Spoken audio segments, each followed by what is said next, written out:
এই সংসারে যেই পুরুষ থাকুক না কেন, তারা জন্ম নেন মায়ের গর্ভ থেকে। তার জীবন অতিবাহিত হয় নিজের বোনের সাথে, আর অবশেষে তিনি পাশে পান একজন স্ত্রীকে, একজন পুত্রীকে।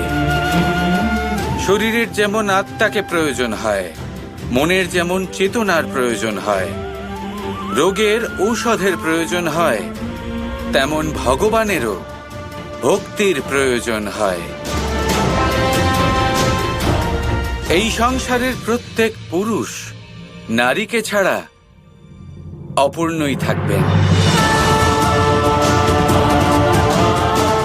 সেই জন্যই তো শিবের পূর্বে গৌরী, রামের পূর্বে সীতা মায়ের এবং নারায়ণের পূর্বে লক্ষ্মীর নাম নেওয়া হয়। আর সেই জন্যই রাধা হল কৃষ্ণের প্রাণ।